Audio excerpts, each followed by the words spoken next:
My name is Gwen Olsen, and I am the author of Confessions of an RX Drug Pusher. I'm a 15-year veteran of the pharmaceutical industry, and I left in the year 2000.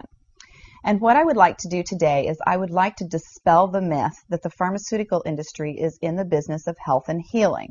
Because in fact, what the pharmaceutical industry is in the business of doing is disease maintenance and symptoms management.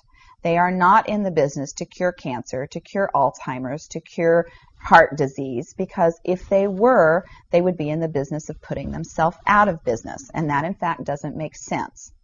I don't want people thinking that I am a conspiracy theorist, because in fact there is no theory behind what I'm telling you. It's all provable. And what I'm saying is provable is that the pharmaceutical industry doesn't want to cure people. You need to understand, specifically when we're talking about psychiatric drugs in particular, that these are drugs that encourage people to remain customers of the pharmaceutical industry. In fact, you will be told if you're given a drug such as an anxiolytic or an antidepressant or an antipsychotic drug that you may be on the drug for the rest of your life. And very frequently people find that they are on the drugs for a very long period of time, if not permanently, because they're almost impossible to get off of. Some of them can have very serious withdrawal symptoms, and most of them can have extremely serious withdrawal symptoms if they're stopped cold turkey, but some people even experience withdrawal symptoms when they try to titrate or they try to eliminate the drug little by little, day after day. So it's really important to understand the motivation behind all of the current maintenance drugs that are on the market, even, for example, drugs such as cholesterol-lowering drugs. And what we are in fact finding now is that cholesterol drugs are lowering cholesterol excessively and causing other disease states as a consequence. So you need to be careful about trying to take drugs in order to remain healthy, because you're never going to have anyone come to you and tell you that the drugs are always tried against a placebo in clinical trials. What a placebo is a sugar pill. And in fact, many drugs are not found to be much more efficacious than the sugar pill. And in a case in point actually is the recent clinical trials that were released in the meta-analysis that came out of the UK on antidepressants, on the newer SSRI, selective serotonin reuptake inhibitor antidepressants. And what was found was the information that activists and other researchers have known for decades, was that antidepressants are no more effective than placebo, no more effective than sugar pills.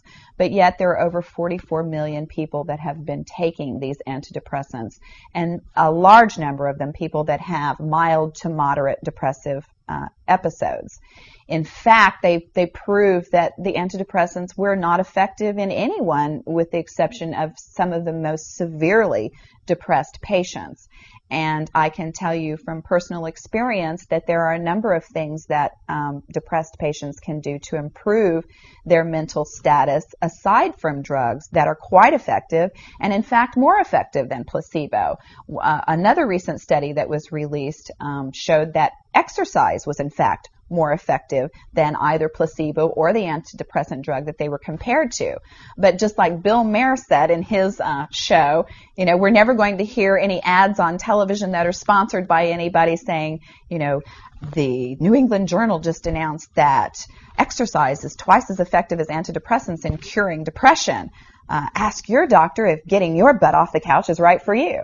You know, you're never going to get that kind of good information, fair, balanced information, as long as pharma is funding the major TV stations, the advertising that supports those television stations, the major journals, and all of the advertising that supports the major journals. You just have to be commonsensical people and understand that the pharmaceutical industry makes 5 to 6 times the amount of money as any of the other Fortune 500 companies in the United States of America. They are not not going to easily or readily give up that income. And we are, in fact, considered a human commodity. Our loved ones, our children, our elderly are considered cash cows that are preyed upon by pharmaceutical reps such as myself, who are encouraged to go in and build market shares without thinking about the consequences to patients, without knowing the misinformation that they are distributing, without being aware that the clinical data has been contrived, or that the patient populations have been cherry-picked, or that the side effects have been minimized and reported in such a manner that it doesn't present the information correctly. I spent 15 years in this industry. I was one of the best, but I'm here to tell you that the industry has run amok, that we are at a severe crossroads in this nation, and that we have got to take our power back, and we have got to start making the pharmaceutical industry accountable for their actions and for the defective products that they're putting on the market.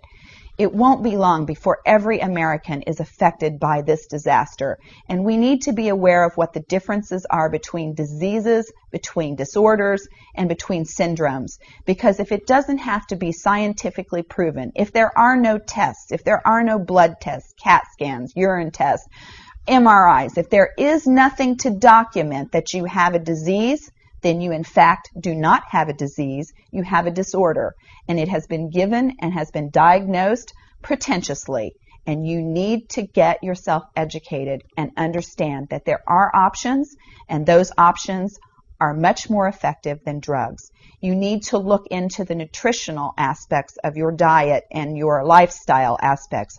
Are you exercising? Are you taking care of yourself in the ways that you need to be proactive about your health?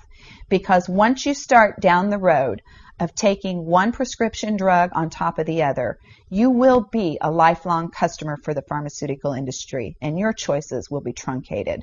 So I would like to ask you to please self-educate, be proactive, and share the information with others. The next victim could be someone that you love. Thank you.